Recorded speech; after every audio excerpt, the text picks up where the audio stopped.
बोलिए सद्गुरु देव की जय। परम पूज्य श्री साहिब जी, पूजनीय संत समाज, सम्माननीय सज्जनों एवं देवियों, आज हम सद्गुरु कबीर साहिब जी के एक प्रसिद्ध भजन पर थोड़ी सी कुछ चर्चा करते हैं। पानी में मीन पियासी, मोही सुनी सुनी आवत हासी। पानी में मीन पियासी, मोही सुनी सुनी आवत हासी। मोही सुनी सुनी आवत हासी, मोही सुनी सुनी आवत हासी। पानी में मीन पियासी, मोही सुनी सुनी आवत हासी। आत्म ज्ञान बिना नर भटके, आत्म ज्ञान बिना नर भटके। कोई मथुरा कोई काशी, जैसे मृगा नाभि कस्तूरी, जैसे मृगा नाभि कस्तूरी। बन बन फिरत उदासी, मोही सुनी सुनी आवत हासी। पानी में मीन पियासी, मोही सुनी सुनी आवत हासी। जल बिच कमल कमल बिच कलियां, जल बिच कमल कमल बिच कलियां। तापर भंवर निवासी,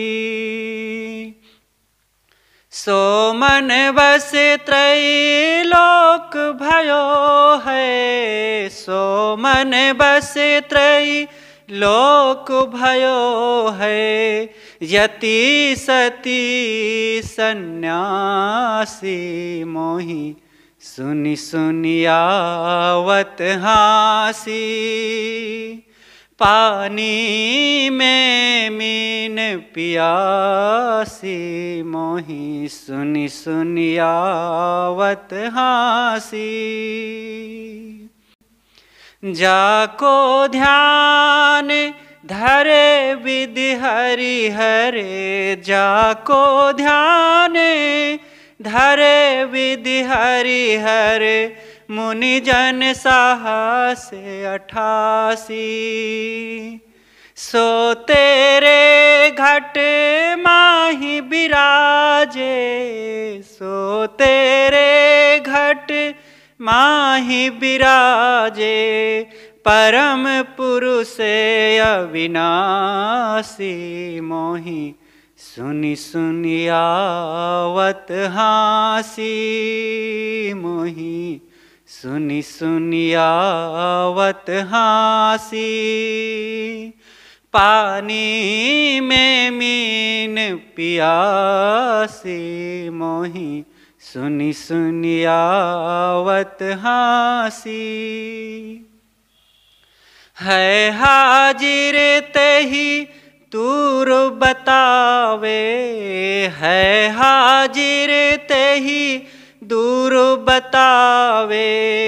दूर की बात निरासी, कहें कबीर सुनो भाई साधो, कहें कबीर सुनो भाई साधो। गुरु बिन भरम न जासी, मोही सुनी सुनी आवत हासी। पानी में मीन पियासी,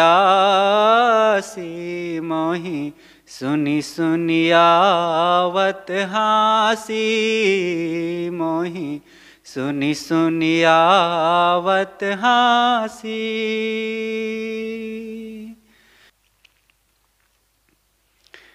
सदगुरु कबीर साहब जी इस भजन में आत्मज्ञान की चर्चा करते हैं। आत्मा की गरिमा, आत्मा की महत्ता क्या है, इस पद में विशेष रूप से सदगुरु दर्शाते हैं। पहली बात साहब कहते हैं कि पानी में मीन पियासी, मोहि सुनि सुनि आवे हांसी। मछली पानी में है फिर भी प्यासी है। ये बात सुन सुन करके मुझे बहुत हंसी आ रही है कि ये मछली कैसे भोली है, पानी में है और फिर भी प्यासी है। चाहे तो वो पी ले और उसकी प्यास पूरी तरह से समाप्त हो जाएगी, लेकिन पी नहीं रही है और प्यास के मारे परेशान है। सदगुरु कबीर साहब यहाँ मछली को नहीं उपदेश कर रहे हैं, उनका उपदेश हम साधकों के लिए, मनुष्यों के लिए है। हमारी मनोवृत्ति ये मछली है और यह जीव रूपी सागर में है।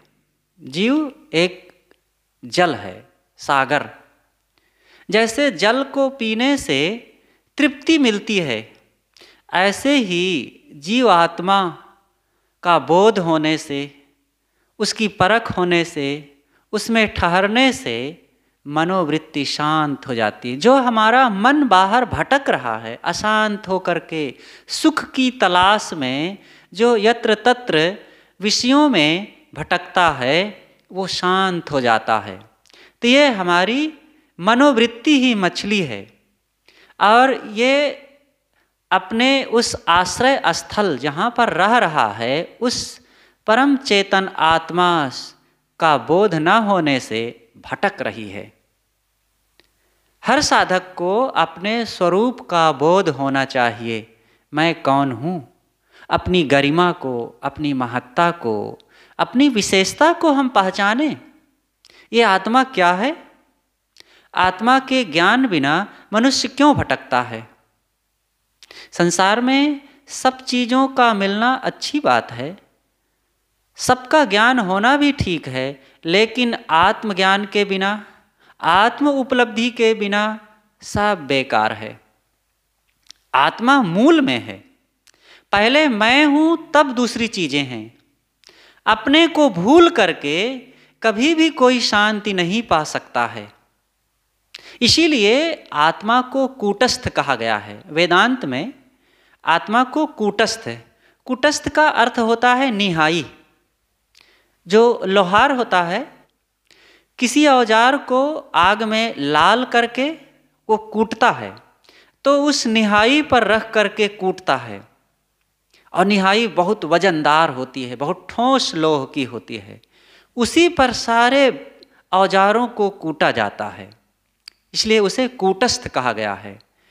तो इस आत्मा को भी वेदांत की भाषा में कूटस्थ कहा गया है, क्योंकि आत्मा की निहाई पर ही सारी ज्ञान विज्ञान की बातें, सारी खोज, सारे अनुसंधान, सारे क्रियाकलाप, सारे व्यवहार सब आत्मा के ही आधार पर तो होते हैं। और ऐसा महान दिव्य चेतन आत्मा मेरा अपना ही स्वरूप है और उसके अज्ञानवश में बाहर खोज रहा हूँ भगवान परमात्मा। आत्मा ही परमात्मा है। महाराज श्री राम जब वनवास में थे तो श्री लक्ष्मण जी उनसे प्रश्न करते हैं। ये बात विश्राम सागर में आई है। अयोध्या के बड़ी छावनी के महंत थे रघुनाथ दास जी महाराज। उन्होंने लिखा है विश्राम सागर। उसी ग्रंथ में ये बात आई है। श्री लक्ष्मण जी श्री राम जी से पूछते हैं कि भैया जीव ईस में भेद किम? तो श्री राम जी उत्तर देते हैं, इतनो अहै सदीव, बद्ध दशा में जीव कही, मोक्ष दशा में शिव। लक्ष्मण जी पूछते हैं कि भैया जीव और ईश्वर में क्या भेद है, क्या अंतर है। तो श्री राम जी कहते हैं कि बस इतना ही अंतर है कि जब जीव बंधनों में है, विषयों में है, आसक्त है प्राणी पदार्थों में, तब उसे जीव कहा जाता है। और जब वो सारी आसक्तियों को, सारे मोह को छोड़ देता है, अपने आप में ठहर जाता है, तब उसे ईश कहते हैं, परमात्मा, ईश्वर, ब्रह्म कहते हैं। तो जो मेरा अपना स्वरूप है ये ब्रह्म स्वरूप है, और इसको ना पहचानने के कारण हम बाहर भटकते हैं, हमारी मनोवृत्ति बाहर खोजती रहती है। हमें अपने आप को जानना चाहिए, आत्मा क्या है। ये सभी के अंदर में बैठा हुआ जो आत्मा है, जीव है, चेतन है, यही परमात्मा है। परमात्मा ही परमात्मा को खोज रहा है, राम ही राम को खोज रहा है, ईश्वर ही ईश्वर को खोज रहा है। गोस्वामी तुलसीदास जी ने कितना बढ़िया दोहा कहा है, रवि खोजन रवि ही चले, शशि खोजन शशि जाए, प्यास जो लागी जल ही को क्यों कर तृषा बुझाए। चंद्रमा चंद्रमा को खोजने चला और सूरज सूरज को खोजने चला। अब पानी को ही अगर प्यास लग जाए तो भला उसकी प्यास कैसे बुझेगी, नहीं बुझ सकती है। सूरज किसी सूरज को खोजने चलेगा तो कहीं पाएगा? अरे वो खुद सूरज है, अपने अज्ञानवश, अपने आप को न जानने के कारण बाहर वो प्रकाश स्वरूप सूर्य को खोज रहा है। और चंद्रमा अपनी शीतलता को भूल करके बाहर किसी शीतल स्वरूप चंद्रमा को खोजने चला। अब पानी स्वयं शीतल शांत तृप्त है, वो उसको किसी और पानी की जरूरत नहीं है, लेकिन अपने शीतलता को भूल करके वो बाहर पानी खोजने चले तो भला उसकी प्यास बुझेगी? ये चांद, सूरज और पानी क्या खोजने चलेंगे?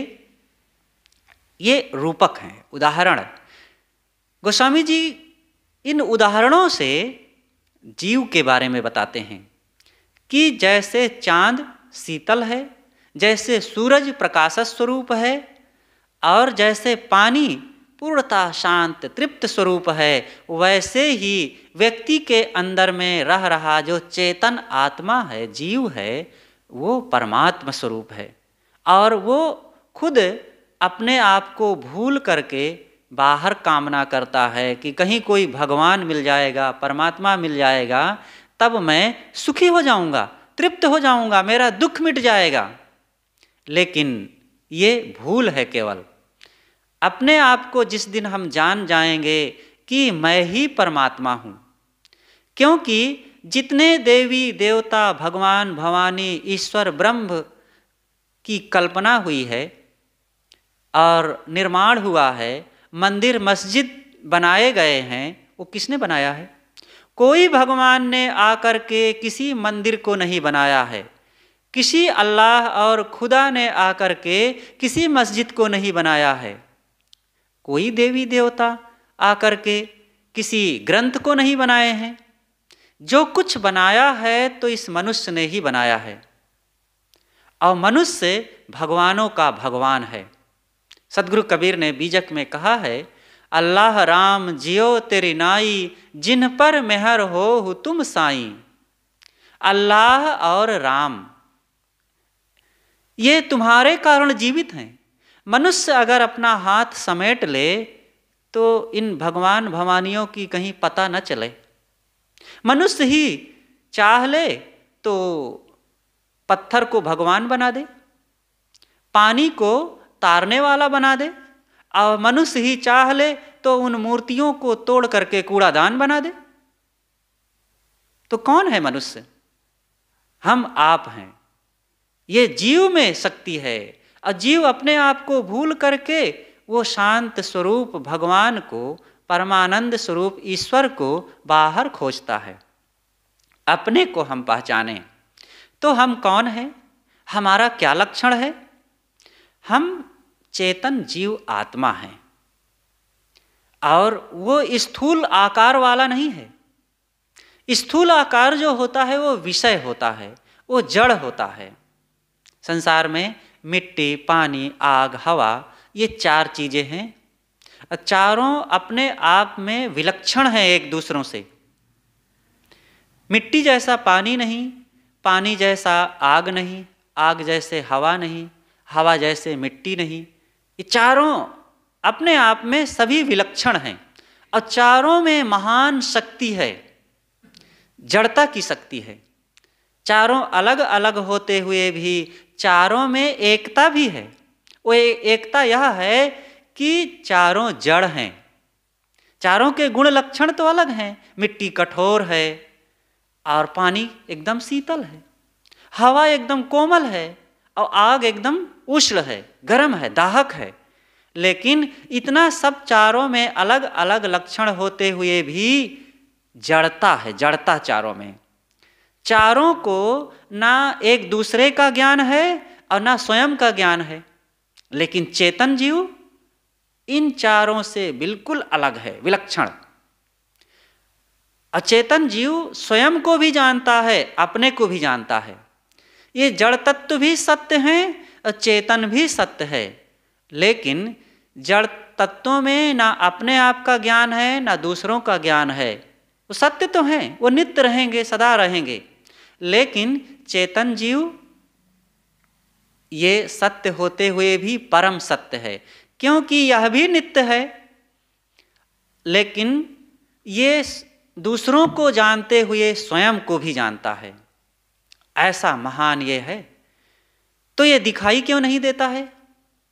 ये आत्मा चेतन जीव दिखाई क्यों नहीं देता है? ये दिखाई नहीं देता, ये देखता है। दिखाई तो दृश्य देते हैं। दृश्य और दृष्टा में यही अंतर है। जो दृश्य होता है वो दिखता है और जो दृष्टा होता है वो देखता है। तो ये चेतन दृष्टा है। दिखेगा क्या? आखिर इन जड़ तत्वों में भी तो रूप विषय के अलावा अन्य जो 3 तत्व हैं उनको हम कहाँ देख पाते हैं पूरी तरह से? हवा को कहाँ देखते हैं? सुगंध या दुर्गंध को कहाँ देखते हैं? स्वाद को कहाँ देखते हैं? आवाज को कहाँ देखते हैं? और फिर भी हम मानते हैं। इस प्रकार से जो देखने के हठ में पड़े हुए हैं कि आत्मा को दिखाओ ना, वो भूल में है। यही बात राजा जनक जी की सभा में, वहाँ के ब्रह्म मंडली में एक बार विवाद हो गया। याज्ञवल्क्य जी राजा जनक को आत्मज्ञान का उपदेश दे रहे थे कि आत्मा वारे द्रष्टव्यो श्रोतव्यो मंतव्यो निदिध्यास्तव्यः। आत्मा ही जानने, समझने, देखने और मनन करने योग्य है। तो वहाँ जो और लोग बैठे हुए विद्वान थे, उन्होंने कहा आप बारंबार आत्मा आत्मा कहते हैं, वो कहाँ है आत्मा, दिखाओ ना। तब याज्ञवल्क्य ने कहा जो स्वयं देखने वाला है उसको भला अलग से कैसे दिखाया जा सकता है? वो दिखता नहीं है, वो देखता है। वो मेरे और आपके अंदर है। वही तो पूछ रहा है कि दिखाओ ना आत्मा को। इससे बड़ा साफ और भला क्या हो सकता है? वही तो पूछ रहा है। जिस दिन वह ना रहे तो कौन पूछेगा कि वो दिखाओ ना आत्मा को कहाँ है? एक बार सदगुरु अभिलाष साहब जी के पास एक DIG आए।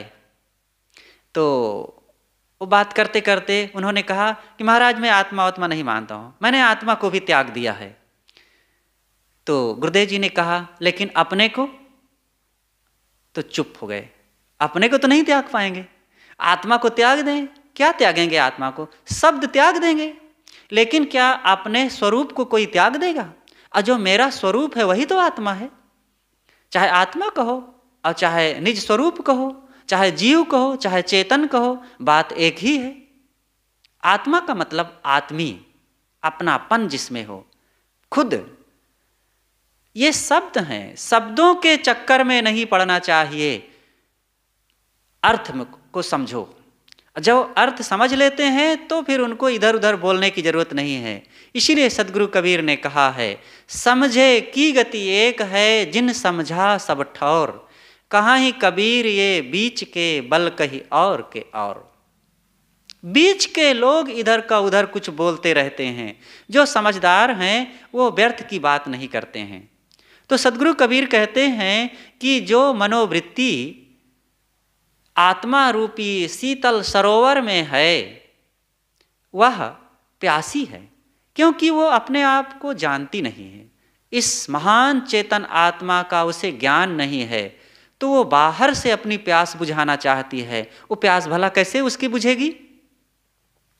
आगे साहब कहते हैं इस भजन में कि आत्म ज्ञान बिना नर भटके कोई मथुरा कोई काशी। ये मनुष्य आत्मज्ञान के बिना मथुरा, काशी, द्वारिका, प्रयागराज, हरिद्वार और केदारनाथ, जगन्नाथ आदि आदि जगहों में जा जा करके घुटने टेकता है, गिड़गिड़ाता है, वहाँ भोग और मोक्ष मांगता है, वहाँ परमात्मा को पाना चाहता है। कहाँ पाएगा भला? अगर वहाँ परमात्मा होता तो वहाँ वाले लोग तो जरूर पा गए होते। हम प्रयागराज के पास में हैं, जाएं देखें, प्रयाग के संगम में खोज डालें कहाँ परमात्मा बैठा है, किस किनारे में नदी के बैठा हुआ है। खोजें, कहीं नहीं मिलेगा, कहीं नहीं है। अगर हम सही ढंग से भगवान को खोजना चाहें तो भगवान जहाँ हम हैं वहीं है। भगवान के दो रूप हैं, एक सगुण एक निर्गुण। सगुण रूप में ये प्राणी हैं, इन सब प्राणियों के अंदर चेतन जीव आत्मा का वास है। तो ये सगुण भगवान है, इनकी सेवा करें। और निर्गुण रूप में अगर देखना चाहें तो वो मेरे अंदर है, जो मेरा अपना स्वरूप है वही तो है, वो निर्गुण है। उसमें सत रज तम ये तीन गुण नहीं हैं आत्मा को, इसीलिए गुणातीत कहा जाता है। सद्गुरु कबीर ने इसके लिए कहा है, सरगुण की करी सेवा निर्गुण का करु ज्ञान, सरगुण निर्गुण से परे तहाँ हमारा ध्यान। आत्मा का साक्षात्कार ध्यान में होता है। सगुण रूप में जो अन्य प्राणी हैं, मनुष्य और मनुष्य के अलावा अन्य जो मानवेतर प्राणी हैं वे भी सब परमात्म स्वरूप ही हैं। सबके अंदर वही चेतन तत्व निवास करता है, बस रूप अलग अलग है। तो उनकी भी हम रक्षा करें। किसी को दुख ना देना ही मानव सेवा करना है। लेकिन ये मनुष्य कैसा अधम हो गया है, अपने उदर पूर्ति के लिए, अपने जीभ स्वाद के लिए इन दूसरे चलते फिरते हुए प्राणियों को, जो परमात्म स्वरूप प्राणी हैं, इनको मार करके खाता है। और जो जिसमें जान नहीं है, जिसमें दुख दर्द नहीं है, उन मिट्टी पत्थर को पूजता है। ये कैसा आदमी का दिल हो गया है। जहाँ दिल नहीं है वहाँ पूजता है, और जहाँ दिल है और वह उसकी हत्या करता है, उसको मारता है, सताता है। इसीलिए कहने वाले ने कहा है, मंदिर तोड़ो मस्जिद तोड़ो कोई नहीं मुझाका है, पर काहू का दिल मत तोड़ो यह घर खास खुदा का है। ये खुदा का घर है, आत्मा ही परमात्मा है, सबके दिलों में परमात्मा बैठा हुआ है। इसलिए किसी को दुखाओ मत, किसी को कष्ट मत दो, किसी को किसी भी प्रकार से दुख मत दो, नहीं तो उसका बदला देना पड़ेगा। जीव मत मारो बापुरा सबका एक प्राण, हत्या कबहु न छूटी है जो कोटिन सुनो पुराण। इसलिए किसी भी प्राणी को कष्ट मत दो और अपने आप को भी कष्ट मत दो। जो हम मन तथा इंद्रियों को उत्तेजित करते हैं विषयों में, भोगों में, लोभ मोह क्रोध काम अहंकार में, ये अपने आप को भी तो दुख दे रहे हैं। तो ना दूसरों को दुख दें, ना अपने आप को दुख दें। मन इंद्रियों को वश करें, संयम और साधना का काम करें। तो जितना हम ये बहिर्मुखता को छोड़ते जाएंगे, अनधिकृत और कुचेष्टाओं को त्यागते जाएंगे, उतना ही हम अपने आप के निकट होते जाएंगे, उतना हम स्वरूप की पहचान कर सकेंगे। इसलिए साहब कहते हैं, आत्म ज्ञान बिना नर भटके कोई मथुरा कोई काशी। मनुष्य अपने आप के ज्ञान के बिना मथुरा, काशी आदि अनेक जगहों में यत्र तत्र भटकता है अशांत हो करके कि कहीं से कोई भगवान मिल जाए और मेरे दिल दिमाग को रोशन कर दे, सुखी बना दे, कहाँ से मिलेगा? खुद हमें अपने अंदर दीपक जलाना पड़ेगा, ज्ञान का दीपक। अपने घट में दिया ना बार उरे, अपने घट के अंदर दीपक जलाओ। और हम खुद ज्ञान का दीपक हैं, बस उसको जानना है। किसी विवेकवान गुरु के पास जा कर के जब उनसे हम सत्संग करेंगे, सेवा करेंगे, उपासना करेंगे, तब अपने आप हमारे अंदर का दीपक जल जाएगा। देखिए, इस बात को, आत्मज्ञान की इन बातों को सभी महापुरुषों ने कहा है। आंशिक रूप में ही सही, बहुत महापुरुषों ने, जितने भी परमार्थ पथिक साधक हुए हैं, सब ने कहा है। स्वामी शंकराचार्य जी कहते हैं, अस्ति कश्चित स्वयं नित्यम अहम प्रत्यय लंबनः अवस्था त्रय साक्षी सन पंचकोश विलक्षणः। अस्ति कश्चित स्वयं नित्यम अहम प्रत्यय लंबनः। पहले हम अहम प्रत्यय लंबनः को लें। अहम माने मैं, प्रत्यय माने आधार, और लंबनः जिसके सहयोग से अहम का ये ध्वनन होता है। मतलब जहाँ से मैं की ध्वनि होती है, उसका आधार क्या है? अस्ति कश्चित। अस्ति माने है, कोई एक है। स्वयं नित्यम, वो स्वयं है, किसी अन्य के कारण से नहीं। आत्मा किस कारण से है? ये ज्ञान विज्ञान तो आत्मा के कारण से। आत्मा किस कारण से है? स्वयं है। इसलिए स्वामी जी कहते हैं स्वयं नित्यम, वो स्वयं है और नित्यम है। मूले मूला भावाद मूल ममूलम। उपनिषद के ऋषि कहते हैं जड़ का मूल होता है, लेकिन मूल का मूल नहीं होता है। पेड़ की जड़ होती है और जड़ की जड़ नहीं होती है। इसी प्रकार ये आत्मा से तमाम ज्ञान विज्ञान तो निकलता है। अब कोई कहे कि फिर आत्मा कहाँ से निकला है? वो किसी भगवान से निकला होगा। अगर फिर यही कहेंगे कि जब आत्मा किसी भगवान से, किसी ईश्वर से निकला होगा, तो फिर ईश्वर कहाँ से निकला है? वो किसी और बड़े ईश्वर से निकला होगा। फिर वो बड़ा ईश्वर कहाँ से निकला होगा? ये कहाँ तक जाएगा? इसलिए ऐसा नहीं होता है। पेड़ जड़ के आधार में होता है और जड़ अपने आप होती है, उसकी जड़ नहीं होती है। कारण गुण पूर्वक कार्य गुणो दृष्टः। कारण और कार्य, कारण और कार्य जो होते हैं वे क्षणिक होते हैं। आत्मा ना कारण है और ना कार्य है। आत्मा से, मूल रूप में आत्मा से निकल करके ना कुछ बनता है और ना आत्मा किसी से निकला हुआ है। अंशा अंशी भाव यहाँ नहीं चलेगा। जो कहा गया है कि ईश्वर अंश जीव अविनाशी चेतन अमल सहज सुख राशि।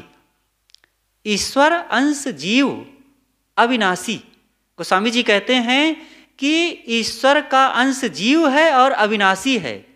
ये गलत परिभाषा है। इस पर गोस्वामी जी अगर होते आज तो पुनः विचार करते। जो चीज अंश होता है वो अविनाशी नहीं होता है, और जो अविनाशी होता है वो अंश नहीं होता है। अगर ईश्वर से टूट करके जीव निकला है तो फिर टूट टूट करके ईश्वर खत्म हो गया होगा, और जो टूट करके जीव निकला है तो जीव भी टूटेगा, क्योंकि टूटी हुई चीज कहीं से ये और टूटेगी। हमारे पास एक चादर है, चादर से एक टुकड़ा निकाल लिए तो चादर जो बचा हुआ है वो अंशी हो गया और जो टुकड़ा है वो अंश हो गया। तो एक टुकड़ा निकला है तो दूसरा टुकड़ा भी निकलेगा, तीसरा भी निकलेगा, चौथा भी निकलेगा, उसमें से निकलेगा निश्चित। और निकलते निकलते एक दिन वो चादर खत्म हो जाएगी। और जो अंश है, जब उसमें से टुकड़ा ये बना तो इसका भी और टुकड़ा निकल जाएगा, धीरे धीरे ये भी खत्म हो जाएगा।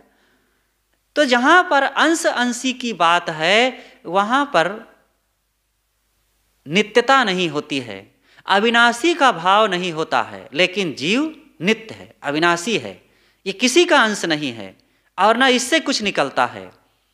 गीता में इस बात का बहुत अच्छे ढंग से प्रतिपादित किया गया है।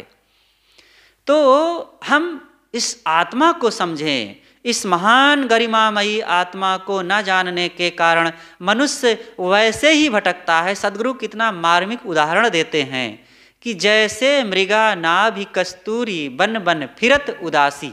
जैसे मृगा की नाभि में कस्तूरी होती है और उसमें से तीव्र सुगंधी आती है और उस सुगंधी को मृगा महसूस करता है और बड़ा आनंद आता है उसे। अब उस सुगंधी को खोजता है, वो घास फूस जड़ पेड़ पौधों में पत्थरों में और दौड़ दौड़ करके इधर उधर खोजता है, कहीं नहीं मिलती।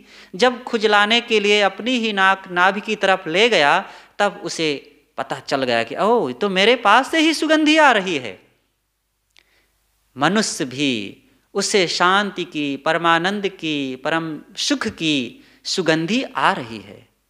जो ये मांग है सुख शांति प्रसन्नता आनंद की, वो मांग ही सुगंधी है। लेकिन अब उस सुगंधी को वो बाहर खोजता है, मिट्टी पत्थर मंदिर मस्जिद तीर्थ मूर्त गंगा नदी आदि में, वो बाहर से नहीं मिलेगी। वो सुगंधी है ये तो जरूर निश्चित है, लेकिन वो कहाँ से आ रही है ये हमें पता नहीं है। जिस दिन हम साधना करके सत्संग में जा करके संतों की सेवा उपासना करके अंतर्मुख हो करके जब मन लगा करके जानना चाहेंगे तब इसका पता चलेगा कि वो मेरे अंदर ही है। मेरे अंदर भी कहने का एक उपलक्षण है, वो मैं खुद हूँ। तत्पश्चात तद्भवत तदासीत, ये उपनिषद में एक चर्चा आई है कि ऋषि अपने जिज्ञासु को समझाते हुए कहता है, धीरे धीरे आत्मज्ञान का उपदेश करते हैं कि तुम जब साधना करोगे और अपने मन इंद्रियों को स्वश करोगे तो तत्पश्चात उसको देख लोगे।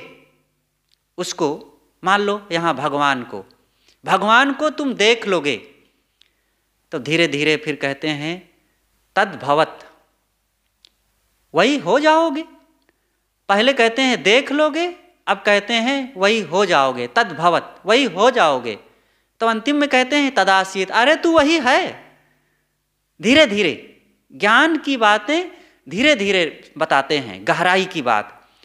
तत्पश्चात उसको देख लोगे, मतलब जो मेरा स्वरूप है वो परमात्मा, उसको हम देख लेंगे। इसका मतलब कहीं अलग है देख लेंगे, लेकिन धीरे से समझाते हैं हाँ तुम उसको देख लोगे। तब बाद में कहते हैं तद्भवत, वो तुम हो जाओगे, हो जाएंगे। कोई थानेदार हो जाएगा तो रिटायर्ड हो जाएगा, कोई कलेक्टर हो जाएगा तो भी रिटायर्ड हो जाएगा। फिर हो जाना भी एक अवधारणा मात्र है। अंतिम में ऋषि कहते हैं तदासीत, वही तू है। क्या देख लेगा, क्या हो जाएगा, तू खुद वही है ही है ऑलरेडी।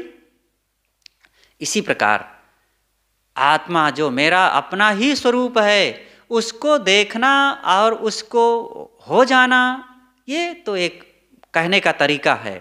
खुद हम परमात्म स्वरूप हैं, अपने उस आत्म स्वरूप परमात्मा को पहचाने।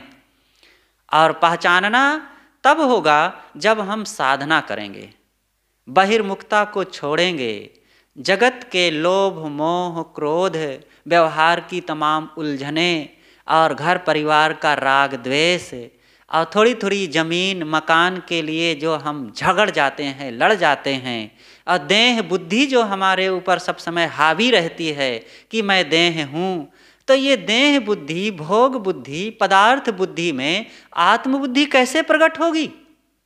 आत्मबुद्धि लाने के लिए और आत्म स्थिति लाने के लिए इन भौतिक वृत्तियों से अपने आप को अलग करना पड़ेगा, अपने को पहचाने। तो साहब कहते हैं कि जैसे मृगा नाभि कस्तूरी बन बन फिरत उदासी, जैसे मृगा भटक रहा है उस कस्तूरी को पाने के लिए जगह जगह, ऐसे मनुष्य उस परमात्मा को, उस ईश्वर को, उस खुदा और गाड को पाने के लिए इधर उधर भटक रहा है, जबकि है उसके पास ही। इसीलिए तो साहब ने पहले ही कह दिया कि मोहि सुनि सुनि आवे हंसी। मुझे ये बात सुन सुन करके हंसी आ रही है कि व्यक्ति के पास धन है, लड़का कांधे गांव गुहार। एक व्यक्ति था, अपने बच्चे को कंधे पर बैठाए जा रहा था और कहीं बैठा कुछ काम करने के लिए और फिर चलने लगा। अरे मेरा बेटा कहाँ गया? उठा तो मेरा बेटा कहाँ गया, इधर उधर लोगों से पूछ रहा है। तो किसी ने कहा कि अरे भाई कंधे पर बैठाए हो अरे तो भूल गया था। यहीं पर वो घटना याद आती है, गुरुदेव जी का कार्यक्रम लखनऊ के पास एक जगह था, बहुत पहले की बात है। तो एक आश्रम था और बाहर, गांव के बाहर एक बगीचे में आश्रम था, वहाँ कार्यक्रम हुआ। अब बगीचे में ही पैरा बिछा दिया गया था, वहाँ सबका आसन था। तो बहुत से संत आए हुए थे। एक महंत जी थे, तो वे घड़ी पहने हुए थे और बस वो घड़ी टाइम देखने के लिए सोचे, तो घड़ी मिली नहीं। तो खोजने लगे, झोला खोजे, जेब खोजे, आसपास आसन में खोजे, इधर उधर खोजे, नहीं मिली। तो लोगों से कहे कि भाई मेरी घड़ी खो गई। तो लोगों ने खोजने में मदद किया। धीरे से फिर पैरा झाड़ा गया, जितने जगह में दूर तक पैरा बिछा था पूरा पैरा झाड़ डाला गया। सबने आसन अपना अपना इधर उधर खोजा खाजा। भाई महंत जी की बड़ी प्यारी घड़ी थी और महंत जी भी प्रतिष्ठित आदमी थे, तो उनकी घड़ी मिलना चाहिए। तो खोजे, 1 घंटा बीत गया खोजते खोजते 10-15 लोगों को। और जब सब थक गए, महंत जी भी थक गए, तो खड़े हुए, अंगड़ाई लिए ऊपर हाथ करके जोर से। तो जैसे ही ऊपर हाथ किए तो उनके कुर्ता की बाहीं नीचे सरकी और हाथ में ही घड़ी चमकी। तो किसी ने उछल करके कहा, अरे महंत जी घड़ी तो आपके हाथ में है। तो बेचारे शर्मा गए, अरे इतना सबको परेशान किया, मैं भी परेशान हुआ और घड़ी मेरे हाथ में है। ऐसे ही जो परमात्मा हमारे पास ही है, उसको हम ना समझने के कारण बहुत भटक रहे हैं। और ये भटकाव बहुत बड़ी भूल है, बहुत बड़ा इसका खामियाजा भुगतना पड़ता है। ये साधारण सी बात नहीं है। थोड़ी सी कोई चीज़ चूक जाए हम और खो जाए, नष्ट हो जाए, हम भूल जाएं, छूट जाए, तो उसमें कोई ज़्यादा हानि नहीं है। पैसा का नुकसान हो जाए कोई बात नहीं, जमीन थोड़ी सी चली जाए कोई बात नहीं, गैस थोड़ा खुला रह जाएगा तो भी कोई बात नहीं, बिजली का बिल बढ़ जाएगा तो भी कोई बात नहीं। अरे यहाँ बेटा छूट जाए, पत्नी छूट जाए, पति छूट जाए, शरीर छूट जाए एक बार तो भी कोई बात नहीं। लेकिन यदि हमने अपने स्वरूप को छोड़ दिया और उसका ही विस्मरण कर दिया, भूल गए और इसी अज्ञान में जीवन बिताते रहे, तो बहुत बड़ी भूल हो गई। बहुत बड़ा इसका परिणाम बुरा होगा। बुरा यह होगा कि उसकी भूल के कारण देह बुद्धि रहेगी और देह बुद्धि से हम विषयों में भटकते रहेंगे, उल्टे पुल्टे कर्म करते रहेंगे, राग द्वेष करेंगे और भोगों में अपने आप को डुबाए रखेंगे और वे सारे संस्कार बन करके हमारे साथ जुड़ जाएंगे और वे सारे संस्कार हमें फिर ऊंच नीच खानियों में जन्म ले करके दुख भोगने के लिए विवश कर देंगे। शरीर एक बार छूटेगा तो क्या है, छूटना ही है। और अपने आप का बोध प्राप्त करके शरीर को छोड़ें, मुक्त है, कोई वासना नहीं, कोई विकार नहीं, कोई मलिनता नहीं और शरीर छूटना ही है एक दिन। अगर साधना करके निष्काम हो करके आत्मस्थित हो करके अगर हमने शरीर को छोड़ा तो काम पूरा है। शरीर तो छूटेगा, धन छूटेगा, परिवार छूटेगा, दुनिया की सारी चीजें छूटेगी। नीति में कहा गया है कि जो व्यक्ति निश्चित वस्तु को छोड़ करके अनिश्चित वस्तु को पकड़ा, वो दोनों तरफ से चला गया। निश्चित को तो उसने खुद छोड़ दिया और अनिश्चित को पकड़ना चाहा तो अनिश्चित अपने आप छूट गई। निश्चित क्या है? मेरा अपना स्वरूप, अपनी अंतरात्मा, ये निश्चित है, मेरी अपनी मूल चीज है। इसको मैंने छोड़ दिया, खुद छोड़ दिया विषयों के प्रलोभन में पड़ करके। और जो अनिश्चित है, भोग पदार्थ, दुनिया की तमाम माइक चीज़ें और नर नारी प्राणी, लोभ मोह क्रोध, इन सब में मैं अपने को डुबाए रखा और ये सब छूट जाएंगे। और इधर मैंने अपने आप को खुद छोड़ दिया, तो हम दोनों तरफ से चले गए और जिंदगी इतनी बेशकीमती मिली थी, लेकिन केवल भोगों में हमने बिता दिया। बहुत पश्चाताप करना पड़ेगा। औरंगजेब जब महाराष्ट्र में था, वो कैसा खूंखार और जड़ बुद्धि का व्यक्ति था। जब 90 साल की उम्र हो गई थी, अपने राज्य विस्तार के लिए घोड़े पर सवारी करके, हाथ में तलवार लेकर के और लड़ाई करता था। मैदान में आकर के। एक दिन उसने अपने बेटे को आग्रह पत्र लिखा और कहा कि बेटा, जिंदगी बड़ी बेशकीमती थी और मैंने इन जमीन और सोने चांदी के टुकड़ों को बढ़ाने में ही जिंदगी को बिता दिया। अल्लाह मुझसे जब पूछेगा तो मैं उसको क्या जवाब दूंगा, मैं उसको अपना मुख कैसे दिखाऊंगा। बहुत पश्चाताप करते हुए पत्र लिखा था। ये एक दो नवाब की बात नहीं, यहाँ दुनिया में जितने लोग हैं सब अपने आप में नवाब हैं और सबको पश्चाताप करना पड़ता है। कोई कह देता है और कोई हाथ मलते मलते यहाँ से चला जाता है। वो अकबर बीरबल की कहानी याद करें कि एक बार अकबर बादशाह ने अपने दरबार में पूछा कि बीरबल, ये तो बताओ मेरे हथेली में बाल क्यों नहीं है। तो बीरबल ने कहा कि हुजूर, आप दाता हैं, आप दान देते हैं सबको, इसलिए दान देते देते आपके हथेली के बाल झड़ गए हैं। अच्छा, अब किसी को दाता कह दो, दानी कह दो तो कितना ना खुश होगा। तो बहुत खुश हुआ। तो लेकिन दूसरे क्षण दूसरा एक प्रश्न सूझा, बीरबल यह तो बताओ कि तुम्हारी हथेली में भी तो बाल नहीं है। तो बीरबल ने कहा कि हुजूर, आपके हथेली का बाल दान देते देते झड़ गया, अब मेरी हथेली का बाल दान लेते लेते झड़ गया। तो बादशाह और खुश हो गए, वाह भाई, इस प्रकार से बाल झड़ गया। तो फिर 2 क्षण बीता तो बादशाह के मन में फिर एक प्रश्न उठा। उन्होंने कहा कि बीरबल, यह तो बताओ कि तुम्हारी हथेली का बाल दान लेते लेते और मेरी हथेली का बाल दान देते देते झड़ गया, लेकिन ये जो सभा में पब्लिक बैठी हुई है इनकी हथेली में भी तो बाल नहीं है। तो बीरबल ने कहा कि हुजूर, आपका देते देते और मेरा लेते लेते और इन लोगों का हथेली का बाल इसलिए झड़ गया कि कहते हैं कि राजा ने तो बहुत दिया, हाय हमको नहीं मिला, हाय हमको नहीं मिला, ये हाथ मलते मलते इनका झड़ गया। तो ऐसे ही कहीं हमारा भी हाथ मलते मलते न चला जाए। जो आत्मज्ञान से दूर रहेगा, जो अपने आप को पहचानेगा नहीं, उसका हाथ मलना ही होगा, वो धोखे में ही जाएगा। चाहे जितना दुनिया का विस्तार कर लें, चाहे जितना हम घर धन बाल बच्चे रुपया पैसा पद अधिकार रूप जवानी सब पा जाएं, लेकिन एक दिन इन सब को खोना है, एक दिन ये सबको छूटना है। और एक दिन इनके वियोग में चाहे हम जीवें कल्प हजार कल्प जीते रहें तो भी जब जाने लगेंगे तब लगेगा कि हाय छूट रहा है, पश्चाताप होगा। लेकिन जिसने आत्मज्ञान को प्राप्त किया उसको आना जाना कहाँ है, वो बसे आनंद अटारी, वो आनंद की अट्टालिका में विराजमान रहता है, अपने आप में मस्त रहता है। इसलिए आत्मज्ञान दुनिया का सर्वोच्च ज्ञान है। इतिहास भूगोल गणित विज्ञान को जानना एक ज्ञान है। कंप्यूटर चलाना, गाड़ी चलाना, मोबाइल चलाना, टीवी बनाना और अनेक चीज़ों का ज्ञान, ये सब ज्ञान है।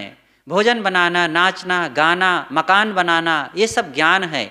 लेकिन एक ऐसा ज्ञान है कि जिस ज्ञान को प्राप्त कर लेने के बाद मनुष्य के शोक समाप्त हो जाता है, मन की व्यथा समाप्त हो जाती है। बाहर का चाहे जितना ज्ञान हम प्राप्त कर लें, लेकिन मन की पीड़ा नहीं समाप्त हो सकती है। मन जलता रहेगा और काम क्रोध लोभ मोह सताते ही रहेंगे।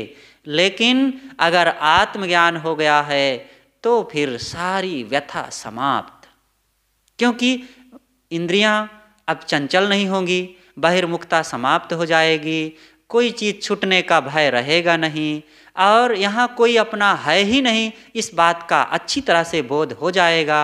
और काम क्रोध लोभ मोह उसका पहले ही समाप्त हो जाएंगे। और जो निज स्वरूप मेरा आत्मा नित्य एक रस स्थायी है वो स्वयं है, वहाँ से छूटना और बिछुड़ना कहाँ, तो उसको दुख फिर कहाँ।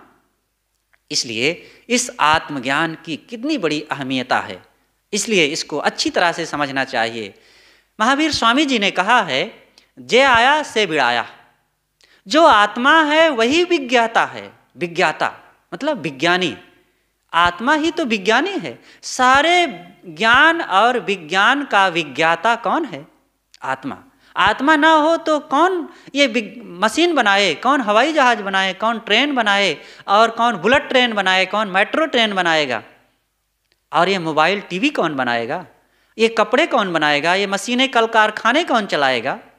आत्मा है जो सब तरफ चारों तरफ काम कर रहा है, जिसकी चारों तरफ गूंज हो रही है, जिसकी चारों तरफ ज्योति फैली हुई है, उसी को हम भूले हुए हैं। इसलिए हम उस आत्म तत्व को पहचाने। महात्मा बुद्ध कहते हैं, अत्ता ही अत्तनो नाथो, अत्ता ही अत्तनो गति। आत्मा ही आत्मा का स्वामी है और आत्मा ही आत्मा का प्राप्तव्य है। एक बार गुरुदेव जी भोपाल में थे, आपका एक गेस्ट हाउस में निवास था। वहीं पर नीचे दूसरे रूम में एक वैज्ञानिक भी आए हुए थे, उनका निवास था। उन्होंने बोर्ड में पढ़ा गुरुदेव जी का नाम कि कोई संत है, तो उनके मन में उत्सुकता जगी कि चलूँ मैं संत के दर्शन कर लूँ। बड़े अच्छे विचार वाले रहे, उनके अंदर भक्ति भावना भी रही, तभी तो संत से मिलने की इच्छा हुई। तो फिर वे ऊपर आ गए कमरे में, गुरुदेव जी से मिले, बड़ी भावनापूर्वक बातें हुई, देर तक बातें हुई। तो उन्होंने कहा कि महाराज, जो संतजन कहते हैं, आप लोग कहते हैं कि एक आत्मा है जो नित्य है, अमर है, अविनाशी है और वो इस शरीर के बाद भी रहता है, हम लोग उसको समझ नहीं पाते हैं। खंडन नहीं करते हैं हम, लेकिन समझ भी नहीं पाते हैं। उसको कैसे जाना जाए, उसका साक्षात्कार कैसे हो? तो गुरुदेव जी ने कहा कि जैसे आप जड़ पदार्थों को कैंची से, सणसी से, चिमटी से, हाथ से, मशीन से, दूरबीन से उसको देखते, पकड़ते, उठाते, काटते, छांटते हैं, वैसे ही आप आत्मा को देखना, पकड़ना, छूना चाहते हैं। जड़ पदार्थ चाहे जितना सूक्ष्म हो, चाहे जितना वो बारीक हो, मिट्टी, पानी, आग, हवा के जो परमाणु हैं, इन परमाणुओं को ही तो पकड़ कर, जान कर, समझ करके आज देखो टीवी, मोबाइल आदि आदि चल रहे हैं। तो चाहे जितना ये सूक्ष्म हो, ये जड़ पदार्थ हैं, अंततः ये स्थूल ही, क्योंकि भौतिक हैं और आत्मा अभौतिक है। आत्मा ये सबको करने वाला है और उसको आप बाहर से चिमटी सड़सी से पकड़ें और आँखों से देखें, मशीन से देखें और किसी यंत्र से उठावें धरें, ये संभव नहीं है। उसको तो साधना द्वारा बाहर की सारी इच्छाओं, क्रियाओं और वासनाओं को त्याग करके उसका साक्षात्कार होता है। और वो देखने वाला है, वो सुनने वाला है, वही पूछने वाला है, वही जानने वाला है। तो जो स्वयं जानता है, जो स्वयं पूछता है, उसका ज्ञान कैसे होगा? बाहर का ज्ञान तो हम कर लेंगे इंद्रियों के माध्यम से, स्वयं का ज्ञान स्वयं से होगा। और जब बाहर इंद्रियों को हम शांत करेंगे तब होगा। तो गुरुदेव जी ने रूमी साहब का यह वचन भी सुनाया कि चश्म बंदो गोस बंदो लब्बी बंद गर नबीने सर्रे हक बरमन बखंद। आँखों को बंद कर लो, कानों को बंद कर लो, ओठों को बंद कर लो, इतने पर भी सत्य के दर्शन ना हो तो मेरा मजाक उड़ाना। सत्य के दर्शन के लिए इंद्रियों का प्रयोग नहीं करना है। इन भौतिक चीज़ों का भी, इनकी अंतिम इकाई को इंद्रियों से नहीं देखा जा सकता है। जो मिट्टी, पानी, आग, हवा के जो परमाणु हैं, कहा जाता है पानी के एक बूंद में 6000 शंख परमाणु होते हैं। अब उसको आंखों से देख सकते हैं? मिट्टी के जो परमाणु को क्या कोई आंखों से देख सकता है? नहीं देख सकता है। इसी प्रकार परमाणु भी स्थूल है और आत्मा तो उसका कोई बाहरी रूप ही नहीं है, लेकिन वो है, तत्व है, तभी तो जानता, मानता, सुख दुख का अनुभव करता। इस प्रकार से गुरुदेव जी ने जब उनको थोड़ी देर समझाया, तब वे महसूस किए कि महाराज, इस बात को समझने के लिए तो हमें आप लोगों की संगत करना चाहिए। बिना आप लोगों की शरण में आए और बिना संगति किए इस बात को नहीं समझा जा सकता। तब गुरुदेव जी ने कहा कि भाई, बिना उस चीज़ के महारमी लोगों के पास गए कोई चीज़ नहीं समझ में आती है।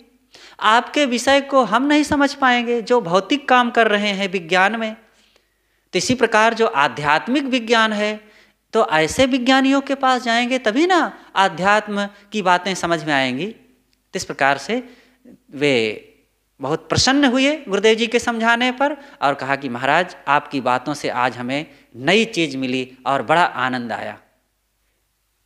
तो सद्गुरु कहते हैं आत्म ज्ञान बिना नर भटके कोई मथुरा कोई काशी। आत्मज्ञान के बिना मनुष्य काशी मथुरा आदि में भटकता है, वैसे ही जैसे मृगा भटकता है कस्तूरी की खोज में। आगे साहब कहते हैं जल बिच कमल कमल बिच कलियां तापर भंवर निवासी। असो मन बस त्रैलोक भयो है यति सती सन्यासी। सद्गुरु कहते हैं कि जल में कमल है और कमल के फूल में कलियां हैं और उन कलियों में भंवरा निवास करता है। इसी प्रकार ये शरीर रूपी जल में हृदय कमल है और हृदय कमल में मनोवृत्ति रूपी कलियां हैं और तापर भंवर निवासी। वो भंवरा इतना सुरक्षित सिंहासन पर बैठा हुआ, वो कौन सा भंवरा है?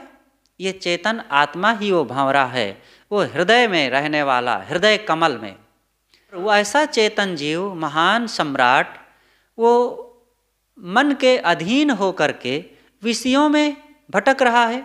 जाको ध्यान धरे विधि हरिहर मुनिजन सहस 88, जिसको ब्रह्मा विष्णु महेश और 88,000 ऋषि मुनि जिसका ध्यान करते हैं, जिसका मनन करते हैं, जिसकी उपासना करते हैं, वो कहीं बाहर नहीं मिलेगा, वो आपके अंदर में ही है।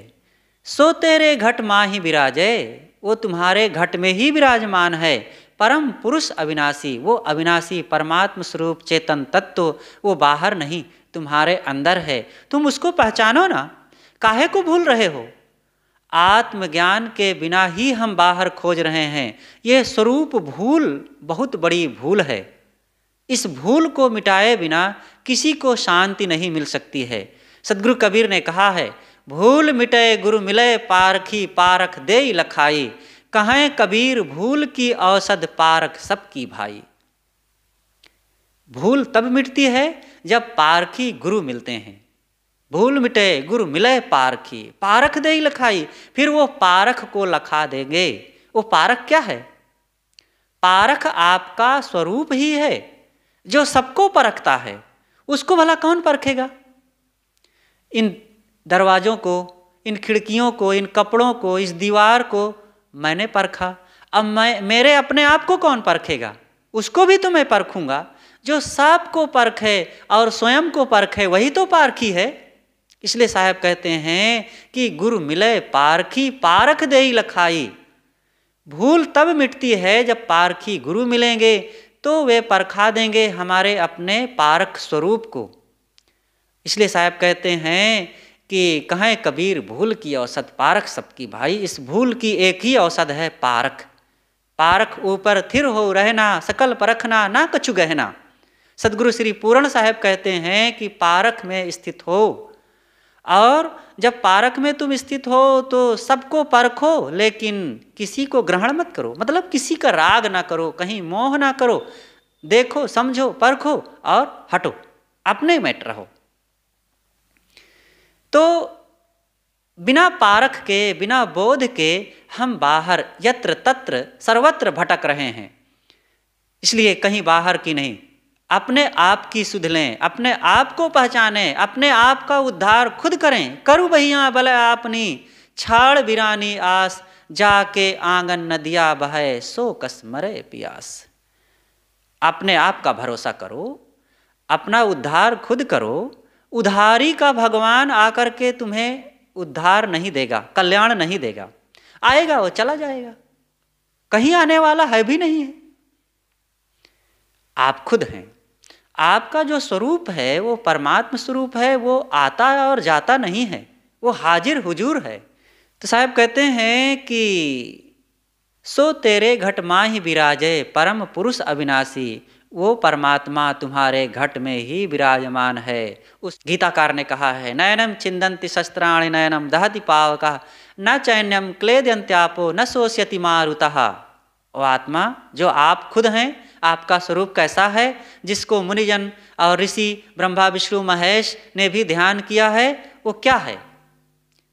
गीताकार कहते हैं कि वो ऐसा तत्व है कि अजर अमर अविनाशी है, उसको शस्त्र काट नहीं सकते हैं और आग जला नहीं सकती है, पानी उसको भिगा नहीं सकता है, हवा उसको उड़ा नहीं सकता है, ऐसा वो तत्व है। एक व्यापारी था, वो घोड़ा बेचता था। तो एक राजा के दरबार में पहुंचा। राजा से कहता है, राजन मेरा घोड़ा आप खरीद लीजिए। उन्होंने कहा कि ठीक है, हमें घोड़े की ज़रूरत है, बताओ तुम्हारा घोड़ा कितने रुपए का है। व्यापारी ने कहा, हुजूर हमारा घोड़ा 50,000 का है। तो भाई बहुत महंगा है, कुछ कम करो। कहा, हाँ हुजूर कम कर देंगे। कितने में दोगे? कहा, हुजूर 2 पैसे में दे देंगे। अरे 50,000 का घोड़ा तुम 2 पैसे में कैसे दे दोगे? कहा, हुजूर उसमें थोड़ी सी कमी है। कौन सी कमी है? कहा, हुजूर बहुत थोड़ी सी चीज़, बहुत छोटी चीज़ की कमी है। बताओ तो क्या कमी है? कहा, उसमें जीव नहीं है। कहा, अरे यार जीव नहीं है तो हम लाश खरीदेंगे, हटाओ उधर, नहीं चाहिए। देखिए वही जीव जिसको छोटी सी कहते हैं, उसी के ना रहने से अब वो 50,000 का घोड़ा 2 पैसे में भी मोहताज हो गया है बिकने के लिए। वही आप हैं, वही हम हैं। ये शरीर से जब जीव निकला तो फिर इस शरीर को कोई नहीं कहता है कि पिताजी लेटे हैं, माताजी लेटी हैं, गुरुजी लेटे हुए हैं, बेटा पड़ा हुआ है ना। सब कहते हैं मिट्टी पड़ी है, मिट्टी। वो चेतन तत्व के, उस आत्म तत्व के रहने से यहाँ पिता पिता है, भाई भाई है, पुत्र पुत्र है, पति पति है, पत्नी पत्नी है, गुरु गुरु हैं, और हम उसी आत्म तत्व की प्रवंचना सब समय कर रहे हैं। ये बहुत बड़ा धोखा है। आत्मा को पहचाने, आत्मा में स्थित होवें। तो सदगुरु कबीर बारंबार इस बात को दोहराते हैं कि सो तेरे घट माहि विराजे परम पुरुष अविनाशी, है हाजिर ते ही दूर बतावे दूर की बात निराशी। वो हाजिर हुजूर है, स्वयं में है वो, लेकिन लोग उसे दूर बताते हैं और दूर निराशा के अलावा कुछ नहीं मिलना है। अपने को पहचाने, इसका साक्षात्कार साधना करने से होता है।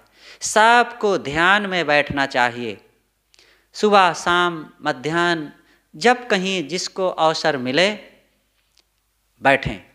एकांत स्थल हो, घर का एकांत स्थल हो, नदी का किनारा हो, पर्वतीय जगह हो, वन बाग, कोई भी एकांत स्थल हो और कोलाहल प्रदूषण रहित हो, आप बैठिए और मन के सारे ख्यालातों को शांत कीजिए।